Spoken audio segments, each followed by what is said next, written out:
ഇടതുപക്ഷത്തിൻ്റെ ലീഡ് യുവാ പ്രതിനിധിയിൽ 8000-ലധികം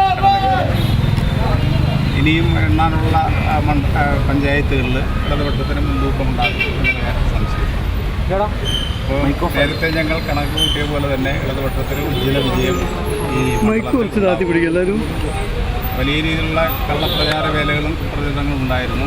അതിനെല്ലാം ജനങ്ങൾ തള്ളിക്കളഞ്ഞുകൊണ്ടാണ് ഇടതുപക്ഷത്തിൻ്റെ പിന്നിൽ ഉറച്ചു നിൽക്കാൻ വേണ്ടി തീരുമാനിച്ചിരുന്നതാണ് പ്രാഥമികമായിട്ട് നമുക്ക് ലഭിച്ച കണക്കുകളുടെ അടിസ്ഥാനത്തിൽ. ഉജ്ജ്വല വിജയം ഇടതുപക്ഷ ജനാധിപത്യ മുന്നണിക്ക് ചേലക്കര കൊണ്ടാടിയടക്കം ചേലക്കര മണ്ഡലത്തിൽ ലീഡ് ചെയ്യുന്നുണ്ട്.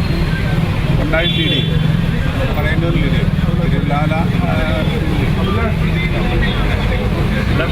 മുള്ളൂർക്കര ലീഡ് ചെയ്യാനുള്ള സാധ്യത. ഇവിടെ ഇപ്പോൾ ഒരു പൊളിറ്റിക്കൽ ഫൈറ്റായിട്ടായിരുന്നു ഫൈറ്റ് മാത്രമല്ല, അവർക്ക്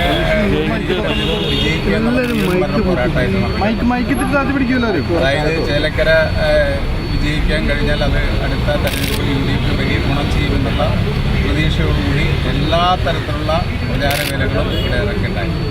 എല്ലാ തരത്തിലുള്ള കള്ളപ്രചാരവേലകളും നടത്തുകയുണ്ടായി.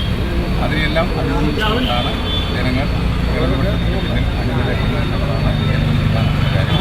അപ്പോൾ ഇടതുപക്ഷ ജനാധിപത്യ മുന്നണി ഗവൺമെൻറ് തുടർന്നും ഈ കേരളത്തിൽ ഉണ്ടാകണം. 3ാം വട്ടവും ഇടതുപക്ഷ മുന്നണി ഗവൺമെൻറ് അധികാരത്തിൽ വരും എന്നതിൻ്റെ മുൻകൂട്ടിയാണ് ചേലക്കരയിൽ. പാലക്കാട് ഇപ്പോഴൊന്നും പറയാൻ പറ്റാത്ത സ്ഥിതിയാണ്.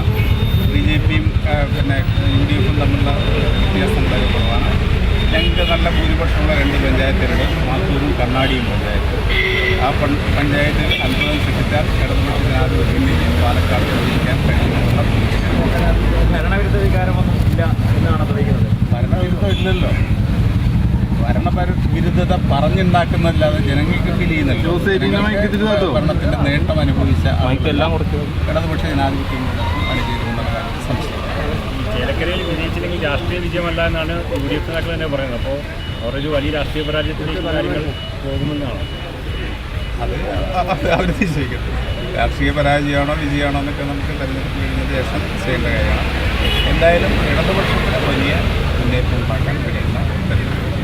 നിലവിൽ ട്രെൻഡ് അനുസരിച്ച് ഭൂരിപക്ഷം എത്രത്തോളം ഉയരുമെന്നാണ് ഒരു കണക്കുകൂട്ടൽ. ഇപ്പോഴത്തെ ട്രെൻഡ് അനുസരിച്ച് 10,000-ലധികം ഭൂരിപക്ഷം വരാൻ സാധ്യത.